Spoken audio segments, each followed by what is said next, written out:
اور اللہ ہر ایک سے بے نیاز اور بذات خود لائق تعریف ہے، اور آسمان و زمین میں جو کچھ ہے وہ اللہ ہی کا ہے، اور کام بنانے کے لیے اللہ ہی کافی ہے۔ اگر وہ چاہے کہ اے لوگو تم سب کو دنیا سے لے جائے اور دوسروں کو تمہاری جگہ لے آئے تو اللہ اس بات کی پوری قدرت رکھتا ہے۔ اور آیہ نمبر 134، جو شخص صرف دنیا کا ثواب چاہتا ہے اسے یاد رکھنا چاہیے کہ اللہ کے پاس دنیا اور آخرت دونوں کا ثواب موجود ہے۔ اللہ ایسا ہے کہ ہر بات کو سنتا اور ہر چیز کو جانتا ہے۔ اے ایمان والو، انصاف قائم کرنے والے بنو، اللہ کی خاطر گواہیاں دینے والے بنو، چاہے وہ گواہی تمہارے اپنے خلاف پڑتی ہو یا والدین اور قریبی رشتہ داروں کے خلاف۔ وہ شخص جس کے خلاف گواہی دینے کا حکم دیا جا رہا ہے، چاہے امیر ہو یا غریب، اللہ دونوں قسم کے لوگوں کا تم سے زیادہ خیر خواہ ہے۔ لہٰذا اپنی نفسانی خواہش کے پیچھے نہ چلنا جو تمہیں انصاف کرنے سے روکتی ہو، اور اگر تم توڑ مروڑ کرو گے یعنی غلط گواہی دو گے یا سچی گواہی دینے سے پہلو بچاؤ گے تو یاد رکھنا کہ اللہ تمہارے کاموں سے پوری طرح باخبر ہے۔ آیہ نمبر 136، اے ایمان والو، اللہ پر ایمان رکھو اور اس کے رسول پر اور اس کتاب پر جو اللہ نے اپنے رسول پر اتاری ہے، اور ہر اس کتاب پر جو اس نے پہلے اتاری تھی، اور جو شخص اللہ کا، اس کے فرشتوں کا، اس کی کتابوں کا، اس کے رسولوں کا اور یوم آخرت کا انکار کرے وہ بھٹک کر گمراہی میں دور جا پڑا۔ جو لوگ ایمان لائے پھر کافر ہو گئے، پھر ایمان لائے پھر کافر ہو گئے، پھر کفر میں بڑھتے ہی چلے گئے، اللہ ان کو بخشنے والا نہیں ہے اور نہ انہیں راستے پر لانے والا ہے۔ منافقوں کو یہ خوشخبری سنا دو کہ ان کے لیے ایک دکھ دینے والا عذاب تیار ہے۔ اور آیت نمبر 139، وہ منافق جو مسلمانوں کے بجائے کافروں کو دوست بناتے ہیں، کیا وہ ان کے پاس کوئی عزت تلاش کر رہے ہیں؟ حالانکہ عزت تو ساری کی ساری اللہ کے پاس ہے، اور اس نے کتاب میں تم پر یہ حکم نازل کیا ہے کہ جب تم اللہ کی آیتوں کو سنو کہ ان کا انکار کیا جا رہا ہے اور ان کا مذاق اڑایا جا رہا ہے تو ایسے لوگوں کے ساتھ اس وقت تک مت بیٹھو جب تک وہ کسی اور بات میں مشغول نہ ہو جائیں، ورنہ تم بھی انہی جیسے ہو جاؤ گے۔ یقین رکھو کہ اللہ تمام منافقوں اور کافروں کو جہنم میں اکٹھا کرنے والا ہے۔ اے مسلمانوں، یہ وہ لوگ ہیں جو تمہارے انجام کے انتظار میں بیٹھے رہتے ہیں، چنانچہ اگر تمہیں اللہ کی طرف سے فتح ملے تو تم سے کہتے ہیں کہ کیا ہم تمہارے ساتھ نہیں تھے، اور اگر کافروں کو فتح نصیب ہوتی ہے تو ان سے کہتے ہیں کہ کیا ہم نے تم پر قابو نہیں پا لیا تھا، اور کیا اس کے باوجود ہم نے تمہیں مسلمانوں سے نہیں بچایا۔ اور آیت نمبر 141، بس اب تو اللہ ہی قیامت کے دن تمہارے اور ان کے درمیان فیصلہ کرے گا۔ اللہ کافروں کے لیے مسلمانوں پر غالب آنے کا ہرگز کوئی راستہ نہیں رکھے گا۔ یہ منافق اللہ کے ساتھ دھوکہ بازی کرتے ہیں، حالانکہ اللہ نے انہیں دھوکے میں ڈال رکھا ہے، اور جب یہ لوگ نماز کے لیے کھڑے ہوتے ہیں تو قسمساتے ہوئے کھڑے ہوتے ہیں، لوگوں کے سامنے دکھاوا کرتے ہیں اور اللہ کو تھوڑا ہی یاد کرتے ہیں۔ یہ کفر و ایمان کے درمیان ڈاواں ڈول ہے، نہ پوری طرح سے ان مسلمانوں کی طرف ہے اور نہ ہی ان کافروں کی طرف، اور جسے اللہ گمراہی میں ڈال دے تم ان کے لیے ہدایت پر آنے کا کوئی راستہ ہرگز نہیں پاؤ گے۔ اور آیت نمبر 144، اے ایمان والو، مسلمانوں کو چھوڑ کر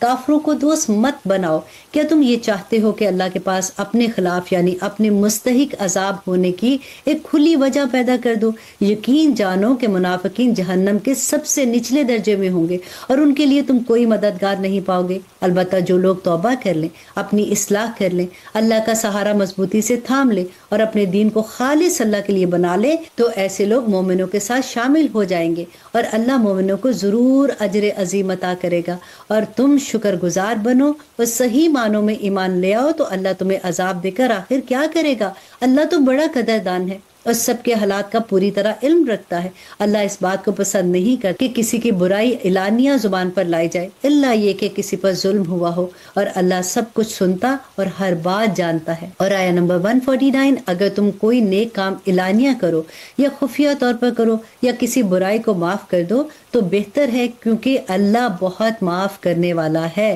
اگرچہ سزا دینے پر پوری قدرت رکھتا ہے۔ جو لوگ اللہ اور اس کے رسول کا انکار کرتے ہیں اور اللہ اور اس کے رسولوں کے درمیان فرق کرنا چاہتے ہیں اور کہتے ہیں کہ کچھ رسولوں پر تو ہم ایمان لائے اور کچھ کا انکار کرتے ہیں، اور اس طرح وہ چاہتے ہیں کہ کفر اور ایمان کے درمیان ایک بیچ کی راہ نکال دیں، ایسے لوگ صحیح معنوں میں کافر ہیں، اور کافروں کے لیے ہم نے ذلت امیز سزا تیار کر رکھی ہے۔ اور جو لوگ اللہ پر اور اس کے رسولوں پر ایمان لائے اور ان میں سے کسی کے درمیان فرق نہ کرے تو اللہ ایسے لوگوں کو ان کا اجر عطا کرے گا، اور اللہ تو بہت معاف کرنے والا اور بہت مہربان ہے۔ اور آیت نمبر 153، اے پیغمبر، اہل کتاب تم سے جو مطالبہ کر رہے ہیں کہ تم ان پر آسمان سے کوئی کتاب نازل کرواؤ تو یہ کوئی نئی بات نہیں ہے، کیونکہ یہ لوگ تو موسیٰ سے اس سے بڑا بھی مطالبہ کر چکے ہیں، کیونکہ انہوں نے موسیٰ سے کہا کہا تھا کہ ہمیں اللہ کھلی آنکھوں دکھاؤ، چنانچہ ان کی سرکشی کی وجہ سے ان کو بجلی کے کڑکے نے آ پکڑا۔ پھر ان کے پاس جو کھلی کھلی نشانیاں آئیں، اس کے بعد بھی انہوں نے بچڑے کو معبود بنا لیا۔ اس پر بھی ہم نے انہیں معاف کیا،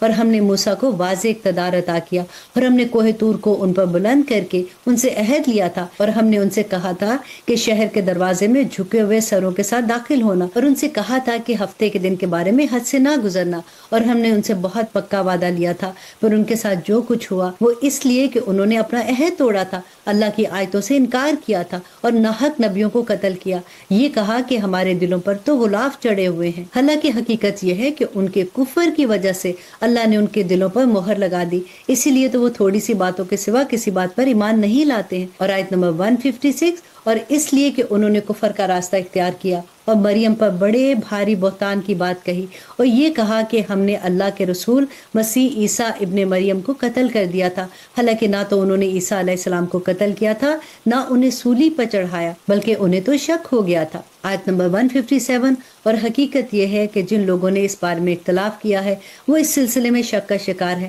انہیں گمان کے پیچھے چلنے کے سوا اس بات کا کوئی علم حاصل نہیں ہے، اور یہ بالکل یقینی بات ہے کہ وہ عیسیٰ علیہ السلام کو قتل نہیں کر سکے، بلکہ اللہ نے انہیں اپنے پاس اٹھا لیا، اور اللہ بڑا صاحب اقتدار اور بڑا حکمت والا ہے، اور اہل کتاب میں سے کوئی ایسا نہیں ہے جو اپنی موت سے پہلے ضرور بضرور عیسیٰ علیہ السلام پر ایمان نہ لائے، اور قیامت کے دن وہ ان لوگوں کے خلاف گواہ بنیں گے۔ اور آیت نمبر 160، غیر یہودیوں کی سنگین زیادتی کی وجہ سے ہم نے ان پر جو پاکیزہ چیزیں حرام کر دی تھی جو پہلے ان کے لیے حلال کی گئی تھی، اور اس لیے کہ وہ بکثرت لوگوں کو اللہ کے راستے سے روکتے تھے اور سود لیا کرتے تھے، حالانکہ انہیں اس سے منع کیا گیا تھا، اور لوگوں کے مال ناحق طریقے سے کھاتے تھے۔ اور ان میں سے جو لوگ کافر ہیں ان کے لیے ہم نے ایک دردناک عذاب تیار کر رکھا ہے۔ البتہ ان بنی اسرائیل میں سے جو لوگ علم میں پکے ہیں وہ مومن ہیں، وہ اس کلام پر بھی ایمان رکھتے ہیں جو اے پیغمبر تم پر نازل کیا، اور اس پر بھی جو تم سے پہلے نازل کیا گیا تھا، اور قابل تعریف ہیں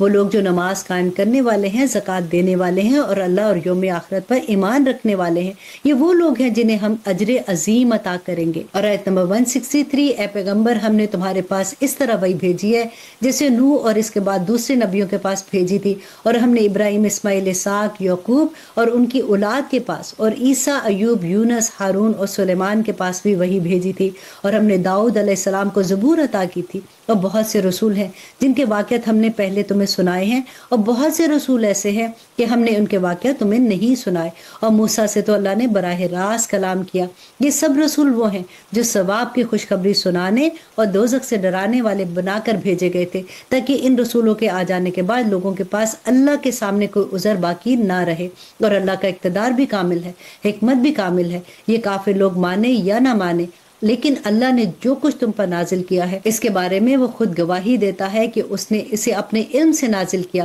اور فرشتے بھی گواہی دیتے ہیں، اور یوں تو اللہ کی گواہی ہی بالکل کافی ہے۔ اور آیت نمبر 167، یقین جانو کہ جن لوگوں نے کفر اپنا لیا ہے اور لوگوں کو اللہ کے راستے سے روکا ہے اور بھٹک کر گمراہی میں بہت دور نکل گئے ہیں، جن لوگوں نے کفر اپنایا ہے اور دوسروں کو اللہ کے راستے سے روک کر ان پر ظلم کیا ہے، اللہ ان کو بخشنے والا نہیں ہے اور نہ ان کو کوئی سیدھا راستہ دکھانے والا ہے، سوائے دوزخ کے راستے کے جن میں وہ ہمیشہ ہمیشہ رہیں گے۔ اور یہ بات اللہ کے لیے بہت معمولی ہے۔ اے لوگو، یہ رسول تمہارے پاس تمہارے پروردگار کی طرف سے حق لے کر آیا ہے، اب ان پر ایمان لے آؤ کہ تمہاری بہتری اسی میں ہے، اور اگر اب بھی تم نے کفر کی راہ اپنائی تو خوب سمجھ لو کہ تمام آسمانوں اور زمینوں میں جو کچھ ہے وہ اللہ ہی کا ہے، اور اللہ علم اور حکمت دونوں کا مالک ہے۔ اے اہل کتاب، اپنے دین میں حد سے نہ بڑھو اور اللہ کے بارے میں حق کے سوا کوئی بات نہ کہو۔ مسیح عیسیٰ ابن مریم تو محض اللہ کے رسول تھے اور اللہ کا ایک کلمہ تھا جو اس نے مریم تک پہنچایا،